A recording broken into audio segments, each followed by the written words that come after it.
सद्भाव।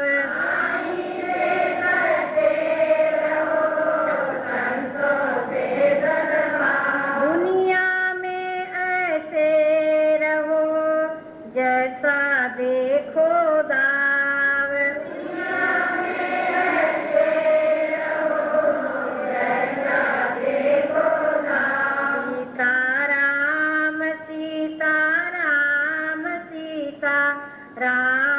सीता राम सीता राम सीता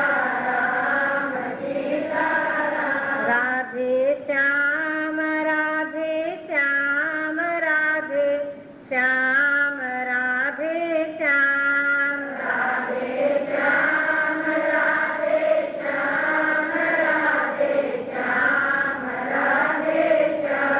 सच्चिदानंद भगवान की जय। सद्गुरुदेव महाराज की जय। सब संतन की जय। भक्त और भगवान की जय। प्रभु प्रेमियों, परम शांति को चाहने वाले जिज्ञासुओं, जनता जनार्दन के रूप में मेरी निजात्माओं, अभी अभी योग वशिष्ठ, इसका दूसरा नाम महारामायण, भगवान श्री राम और वशिष्ठ जी का संवाद, उसके माध्यम से विचार चर्चा श्रवण कर रहे थे। अब आइए मानस रामायण पर विचार होगा। कागभूषण जी और गरुड़ जी का संवाद, उत्तरकांड। कागभूषण जी से गरुड़ जी ने 7 प्रश्न किए थे, उसमें से आखिरी प्रश्न का उत्तर दिया जा रहा है। 7वां प्रश्न था मानस रोग कहूँ समझाई। मेरे को मानस रोग समझा करके हे भूषण जी महाराज कहो। तो उसके उत्तर में मानस रोगों का वर्णन चल रहा है। कल के प्रसंग में बताया दंभ कपट मद मान निगरुआ। दंभ और कपट 8 प्रकार के मद और मान, ये नेहरुआ माने नसों की बीमारी है। जैसे शरीर के नसों में कोई बीमारी आ जाए तो ये मन की नसों में ये बीमारी फैली हुई है। इसको मन का एक रोग ये बताया। आज के प्रसंग में अब मानस रोग का वर्णन और आ रहा है। तृष्णा उदर बुद्धि अति भारी।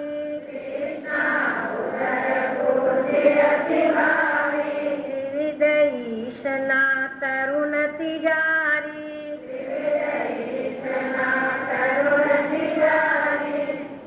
अब बतलाया है कि तृष्णा उदर बुद्धि अति भारी।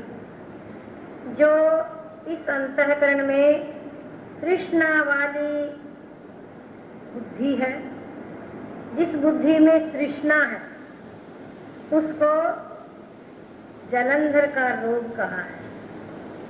जलंधर होता है पेट में। स्थूल शरीर के पेट में पानी भर जाता है और पानी निकालते निकालते भी डॉक्टर निकालता है, फिर भी डबल पानी मिलता है। तो ये जलंधर की बीमारी ऐसी बीमारी मिटती नहीं। और वो बीमारी कहाँ से आई? मन से ही आई। तो ये मन की बीमारी ये बताई गई है कि तृष्णा का बढ़ना ही जलंधर है।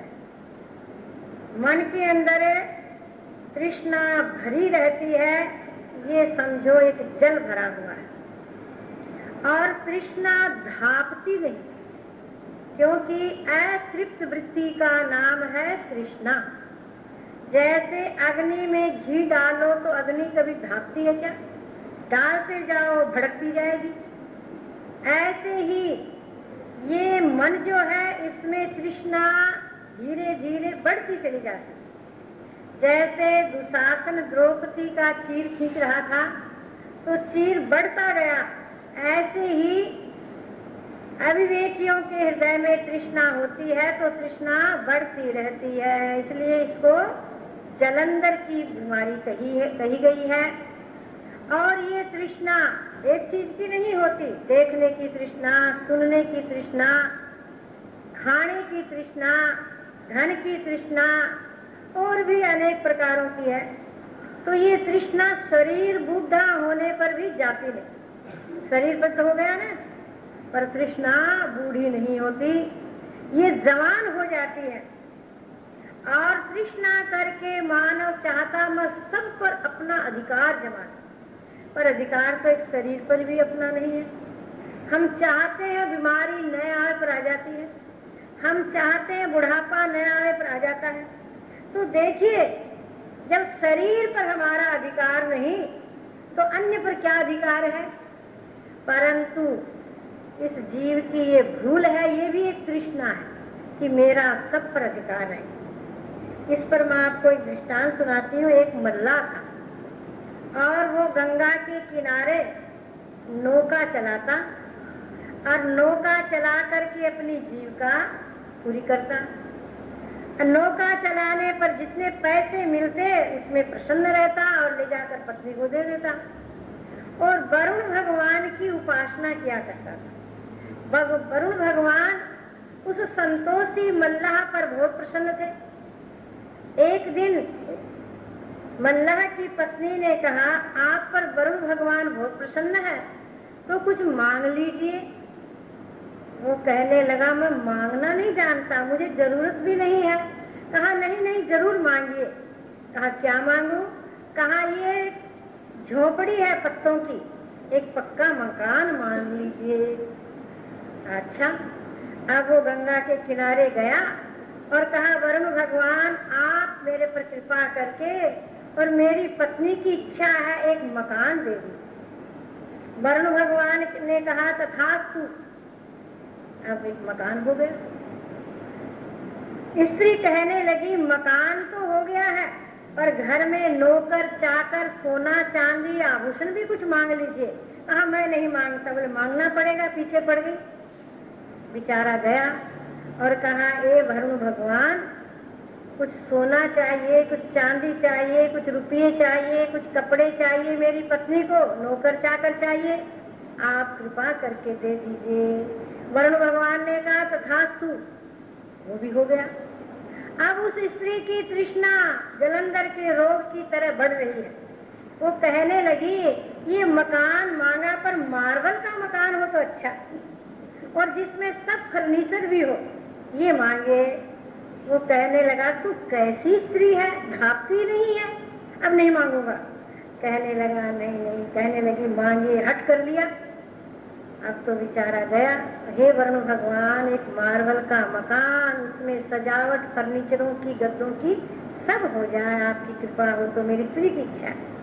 वरुण भगवान ने कहा तथास्तु। अब तो वो भी हो गया।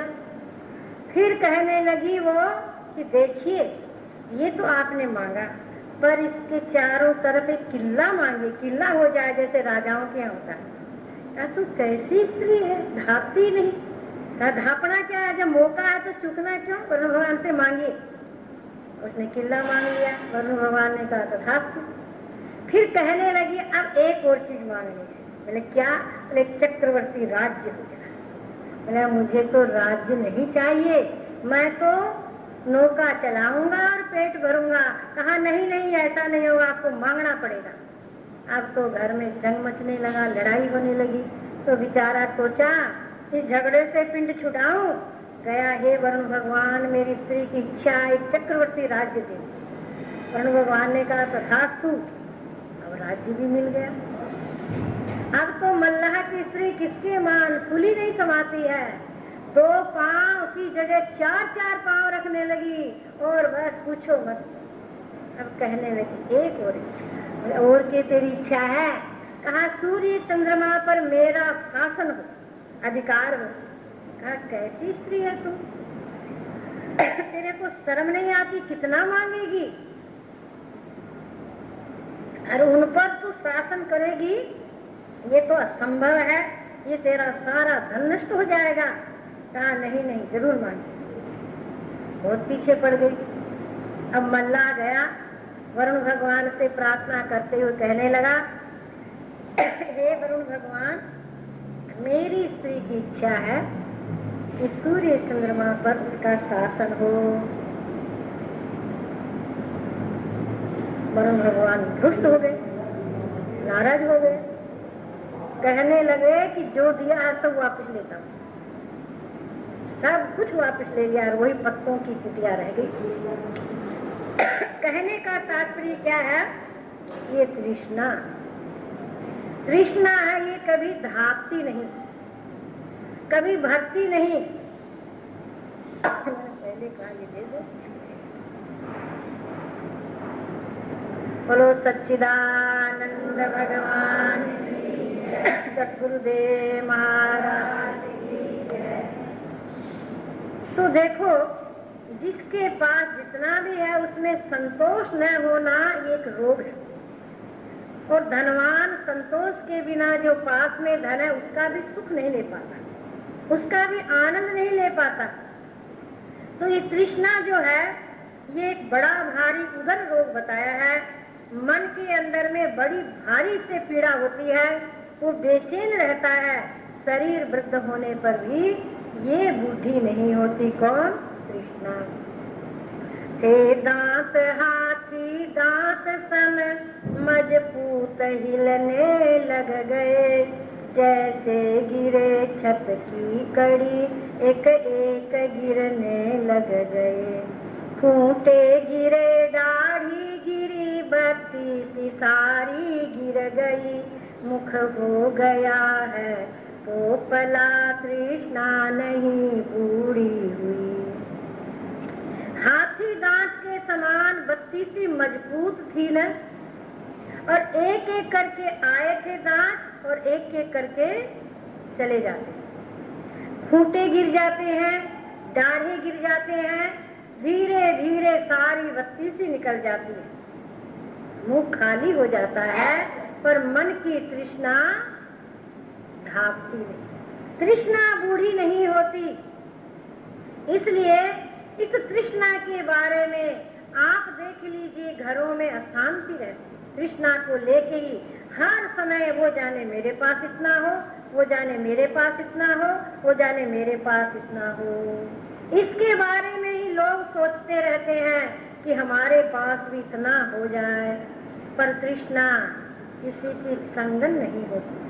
आप अनुभव कीजिए, जरा विचार कीजिए।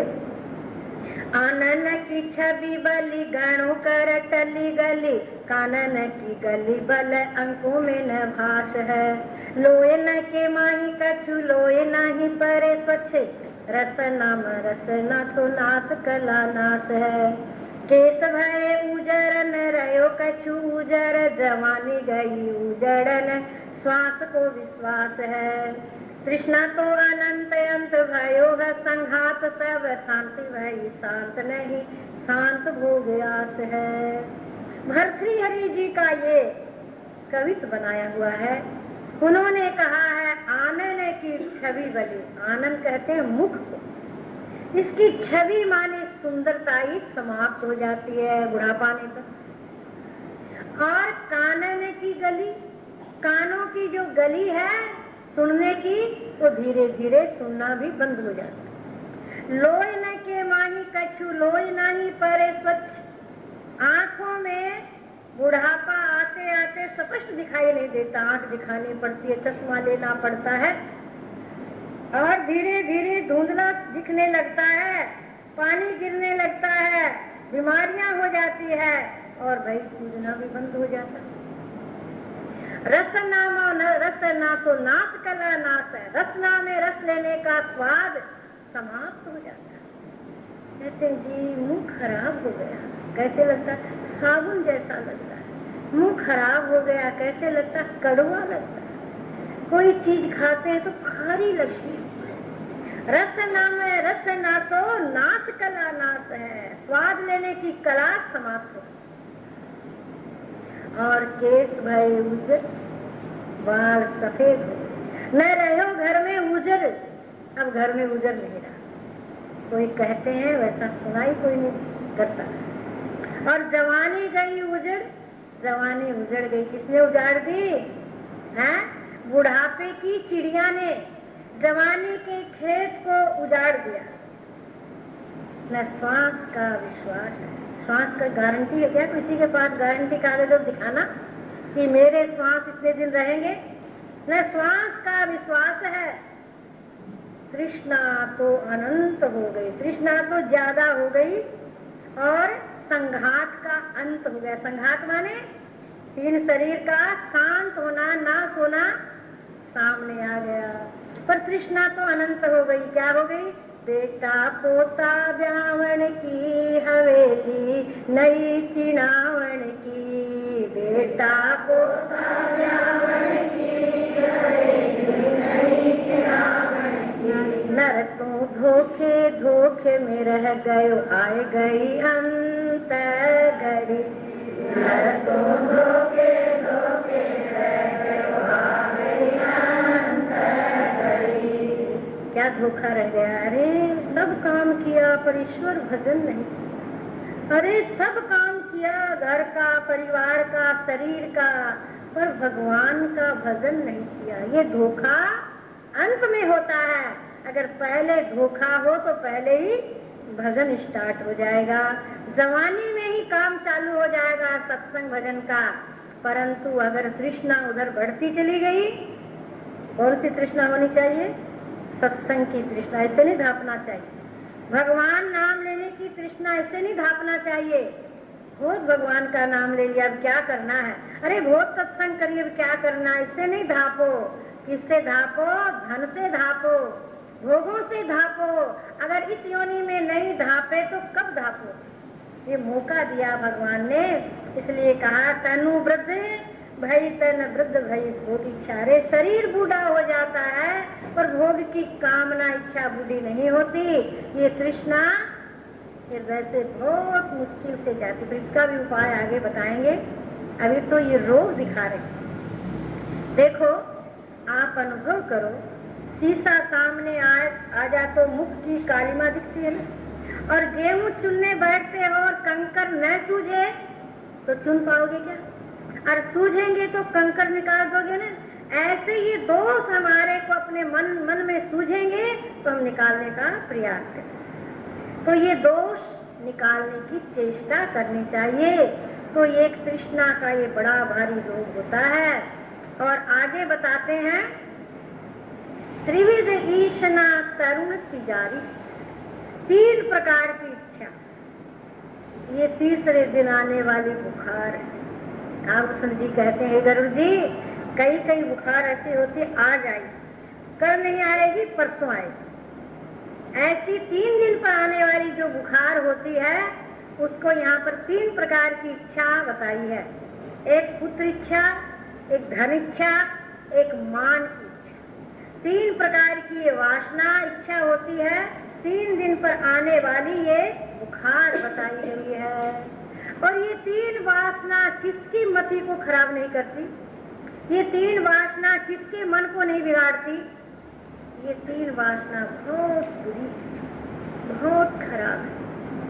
इस पर मैं एक कहानी सुनाती हूँ कि एक पंडित था, बड़ा विद्वान पंडित, परंतु संतान नहीं, पुत्र नहीं था। पुत्र न होने से बड़ा दुख, पर पुत्र भाग्य में नहीं लिखा। परंतु देवता की उपासना करी, गंगा जी की उपासना। गंगा मैया के सामने बहुत प्रार्थना करी, बहुत उपाय किया, बहुत प्रयत्न किया। गंगा मैया एक पुत्र किया। पुत्र हुआ तो पुत्र आंखों से अंधा। अब देखिए पुत्र तो हुआ पर अंधा हुआ। अब पिता माँ के दुख का ठिकाना रहेगा। बेटा तो हुआ पर आंखों से अंधा हुआ। अब उसको पढ़ा लिखा करके विद्वान बना दिया। पूछता तो नहीं था पर कानों में तो शक्ति थी ना।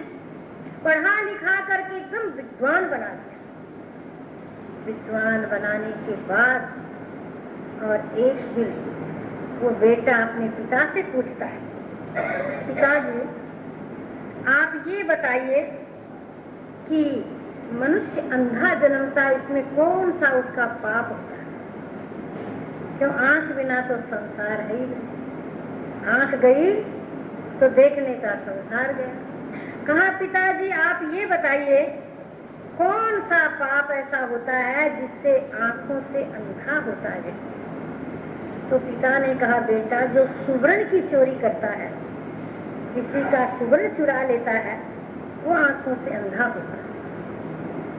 विद्वान था बेटा, पढ़ लिख के योग्य हो गया। कहा नहीं, ये बात तो तू ही बता बेटा।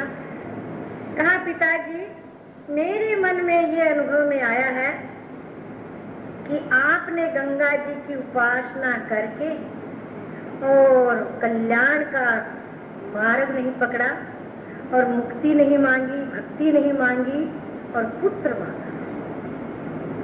इसलिए आप क्या है, जरा विचार करिए। विद्वान है, पिता को क्या कहे? आप ही सोच लीजिए।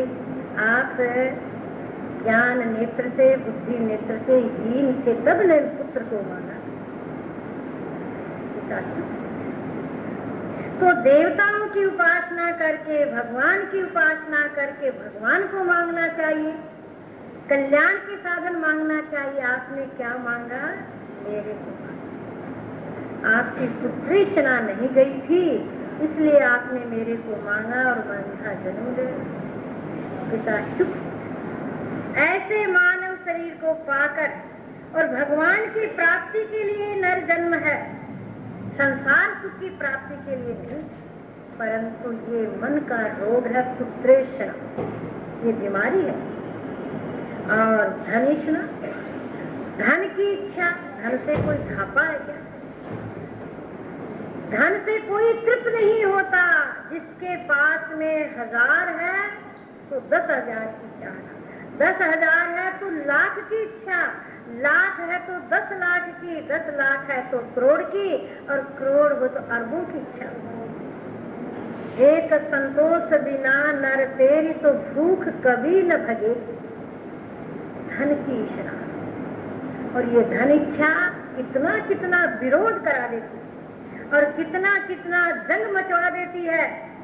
ये धनिष्ठा बंटवारे के समय केस मुकदमा करवा देती है, भाई भाई में विरोध हो जाता है। धनिष्ठा और मान की इच्छा, ये भी एक रोग है। मेरा सम्मान नहीं हुआ। पर आप जरा विचार करो, रामायण पढ़ने वालों, मान लेने के लिए है कि देने के लिए? भगवान राम तो कहते हैं सब ही मान प्रद आप अमानी, भरत प्राण सम सो मम प्राणी।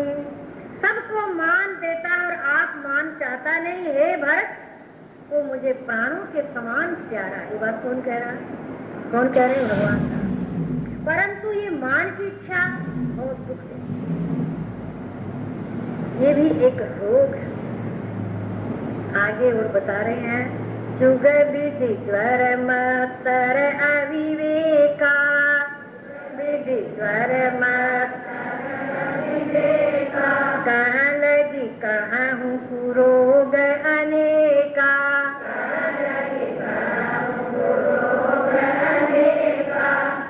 काभूषण जी कहते हैं, गरुड़ जी, जुग विधि ज्वर मत्सर अविवेका। एक तो मत्सर माने ईर्ष्या और एक अविवेक। ये दो प्रकार का ज्वर है। जैसे रोज बुखार आती है ना, रोज जूरी रहती है, बोले जी जूरी रहे, घासों जूरी रहे, होम्योपैथिक दवाई है दो, जूरी रहती है रोज। जूरी जल्दी नहीं जाती, बहुत मुश्किल से जाती। तो शरीर में ज्वर हो जाए तो उसका इलाज करते हो ना। परंतु मन में ज्वर क्या है? एक तो ईर्ष्या और एक अविवेक। ये दो प्रकार का ज्वर है। ईर्ष्या किसको कहते हैं? दूसरे के धन को, दूसरे के परिवार को, दूसरे के अनुकूल पति हो, पुत्र हो, पत्नी हो, उसको देखकर और दूसरे की सुख सुविधा को देख करके ईर्ष्या होना, जिसको आजकल क्या कहते हैं? जलन होना भीतर ही भीतर। ये एक बुखार है। और देखिए, ये ईर्ष्या जिसके अंतःकरण में, उसका बनता कुछ नहीं। मत्सर जलाता चित्त को, लख अन्य की ऐश्वर्यता, अपना न कुछ भी सिद्ध हो तो भी करे मात्सर्यता, तो भी वो ईर्षा करता। क्षय रोग मत्सर दुख अति तन को सुखा पिंजर करे, त्रैलोक विजयी जानिए जो होय मत्सर से परे। मत्सर मानी ईर्षा चित्त को जलाती और अपना कुछ बनता नहीं। धनवान के धन को देख कर चित्त जले तो धन आ जाता है क्या? उसका पुण्य उसके पास है। पुत्रवान को देख करके जलन होती है तो क्या पुत्र हमारा बन जाता है क्या? उसके भाग्य में है। आपको याद होगा भागवत की एक कथा थी, चित्रकेतु राजा की। उसके संतान नहीं थी तो बड़े प्रयास से यज्ञ करने से पुत्र हुआ। बड़ी रानी के पुत्र हुआ, बाकी रानियों के हुआ नहीं। 300 कितनी रानियां थी। अब बड़ी रानी के पुत्र हुआ तो इसका सम्मान होने लगा। बाकी रानियां बधाई बांट रही, खुशी मना रही, पर अंदर में जल रही, चित जल रहा। तो इसके हो गया, हमारे नहीं हुआ। अब चित जला रहा। अब क्या हुआ? चित्रकेतु राजा ने बहुत दिन तक महल में उत्सव रखा। सब रानियां थी, अगर मगर लगी हुई थी, बधाइयां बट रही थी, पार्टियां लग रही थी। तो 1 साल तक ये प्रोग्राम चलता रहा और वो लड़का गद्दे पर सोया हुआ था।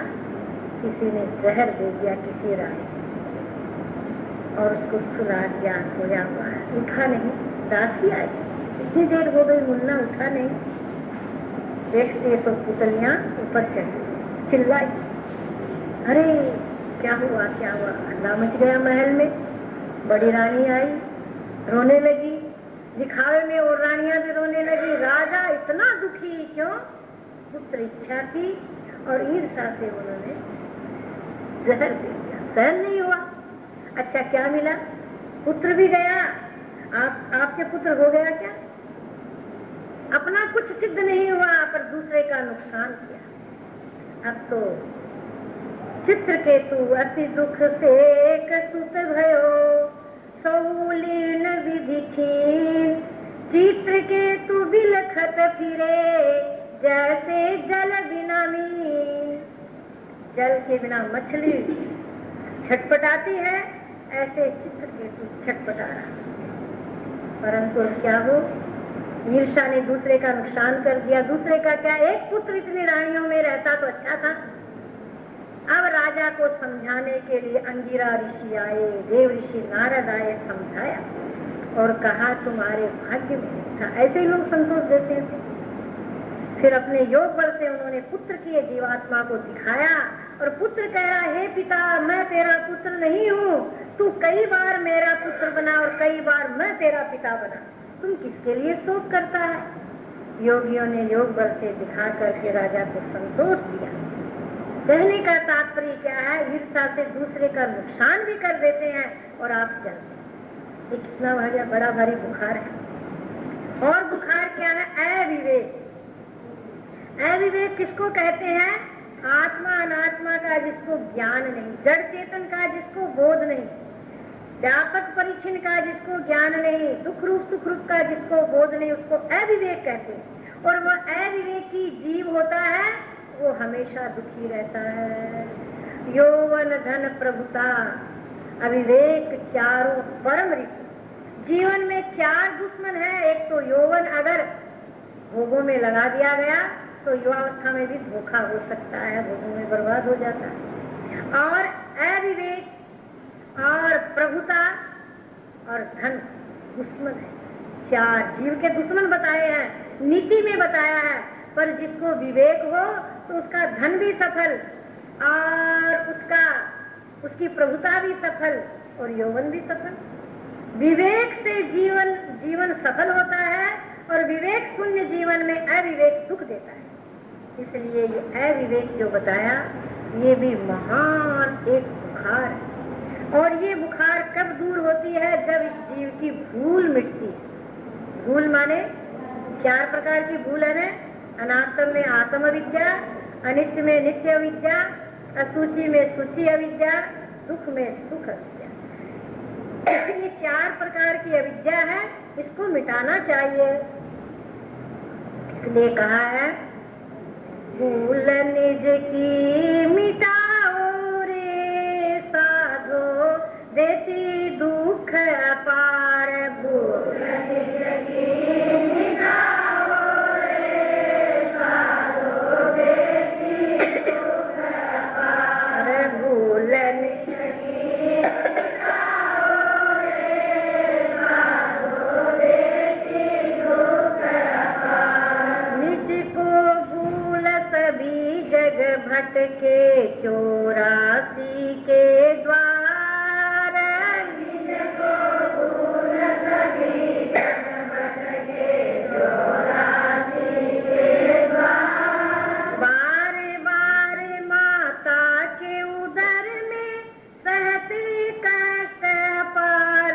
भूल निज की मिटाओ रे साधो देती दुख अपार। भूल निज की मिटाओ रे साधो देती दुख अपार। अजर अमर अविनाशी जीव यह आनंद का भंडार।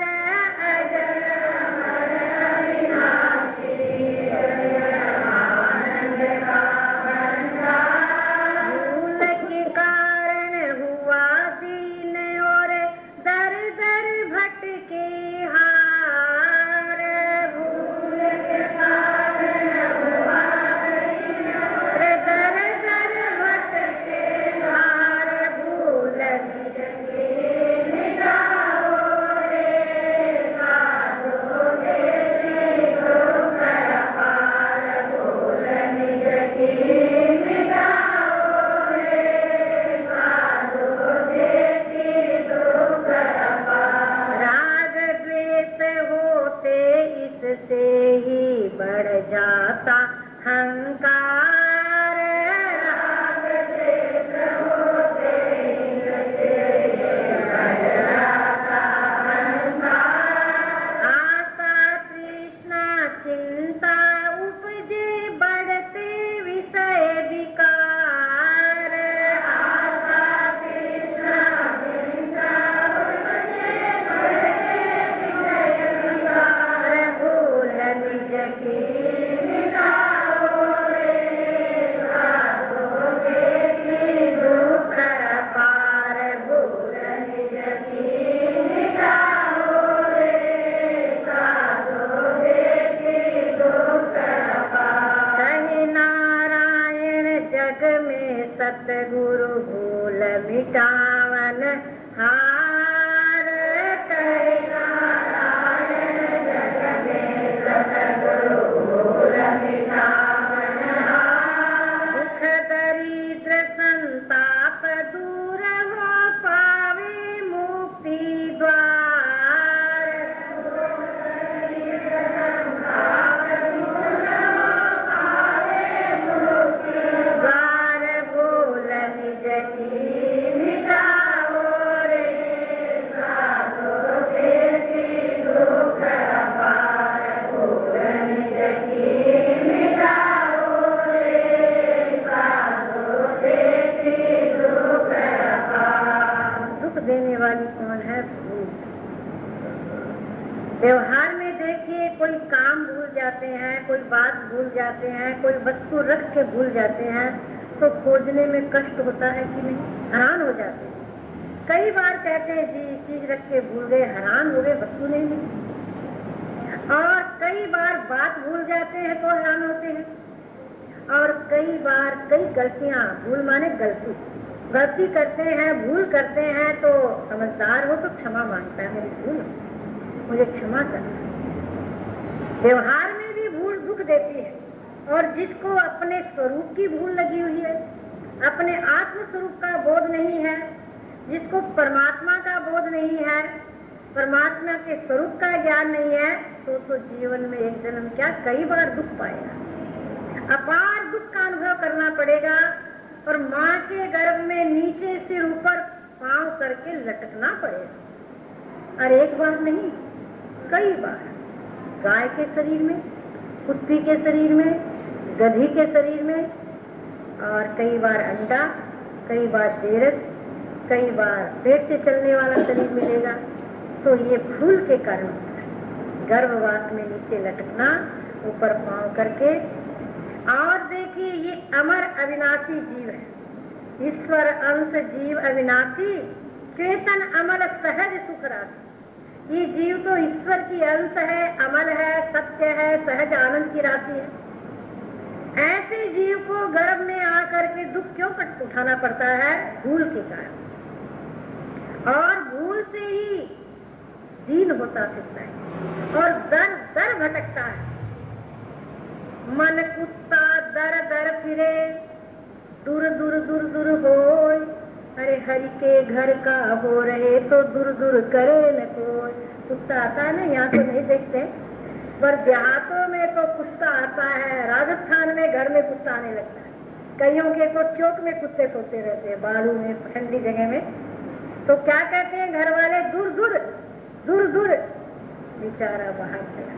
ऐसे ये जीव 84 लाख योनियों में दुदकारा जाता है, परंतु परमेश्वर का बन जाए तो इसको दूर दूर करने वाला कोई नहीं रहेगा। गुरु का बन जाए तो हल्का हो जाएगा, हो जाओ हल्के हल्के, हल्का फूल सा हो जाएगा। तो कहने का तात्पर्य क्या है? राग द्वेष किससे होते हैं? भूल से। भूल ही अज्ञान है, अज्ञान से अनुकूल प्रतिकूल ज्ञान होता है, अनुकूल प्रतिकूल ज्ञान से और ईर्ष्या होती है, राग द्वेष होते हैं, और फिर शुभ अशुभ होता है, शुभ अशुभ से और कर्म बनता है, कर्म का फल भोगने के लिए शरीर मिलता है। तो नीम क्या है, जड़ क्या है, मूल क्या है? भूल है। मूल में ही भूल हो गई तो फिर कहना ही क्या? आप देखिए, विचार करिए, हम किसी को रुपया ब्याज में लगाया और ब्याज में भूल, मूल में भूल हो गई तो ब्याज भी पूरा नहीं मिलेगा। ऐसे ही मूल है संसार का परमात्मा, जड़ है संसार की परमात्मा, नीम है। अगर उसको ही भूल गए तो दुख उठाना ही। रास्ते पर जाते रास्ता भूल जाए तो सुख मिलेगा क्या? गाड़ी में बैठे भी इधर उधर घूमते रहेंगे, घर पूछते रहेंगे, हैरान होते रहेंगे घंटों। घर मिल जाए, अरे घर अब मिला, अब सुखी। ऐसे अपना घर मिल जाएगा। ये मृत्यु लोग हमारा दे सके? हमारा घर है क्या? यहाँ तो रहने के लिए आए थोड़े दिन, आखिर जाना है। और आशा और तृष्णा, चिंता और अहंकार और विषय विकार इस भूल से ही पैदा होते हैं। सारे मानस रोग अविवेक से ही होते हैं और दुख और दरिद्रता और संताप का अनुभव करना पड़ता है। इसलिए आज आपके सामने ये विचार रखा, ईर्ष्या और अविवेक ये है बुखार। काकभूषण जी कहते हैं, कहाँ तक कहूँ बहुत रोग है, कहाँ तक बताऊं बहुत है। हे गरुड़ जी, इस प्रकार अनेक बुरे बुरे रोग है जिन्हें मैं कैसे कहूं, बहुत समय लग जाएगा। इसलिए एक व्याधि बस नर मरही,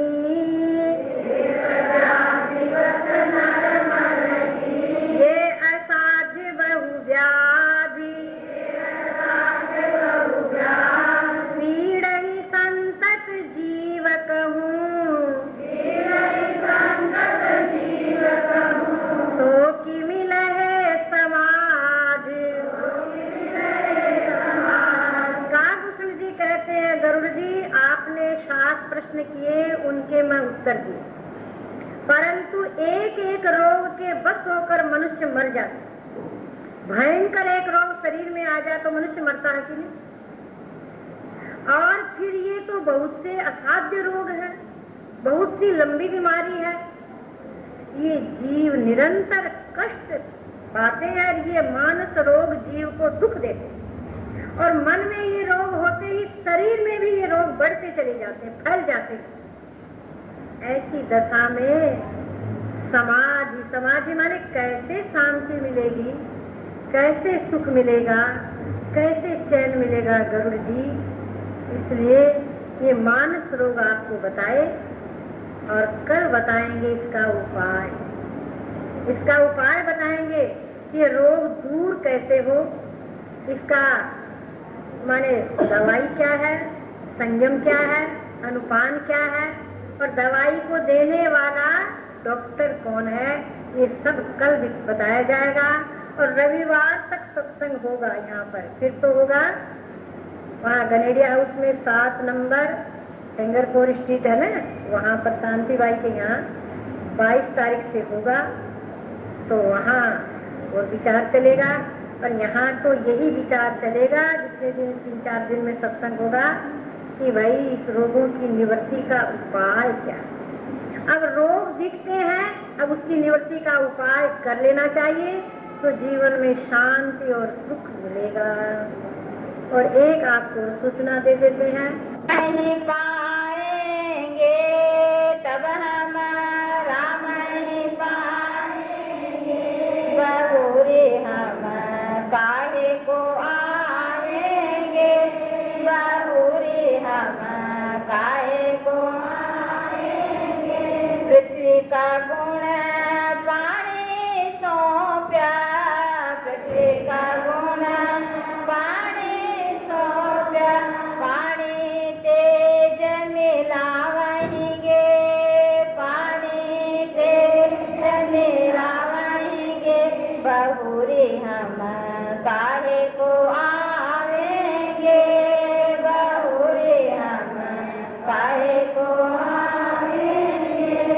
जैसे कंचन के बहुभूषण, जैसे कंचन के बहुभूषण, ते कहीं गाड़त वाहेंगे, ते कहीं गाड़त वाहेंगे, बहुरे हम काहे को आवेंगे, बहुरे हम काहे को आवेंगे। ऐसे हम लोग ब्रह्म से बिछुड़े, ऐसे हम लोग ब्रह्म से बिछुड़े, ब्रह्म ही माही समावेंगे, ब्रह्म ही माही समावेंगे, बहुरे हम काहे को आवेंगे, बहुरे हम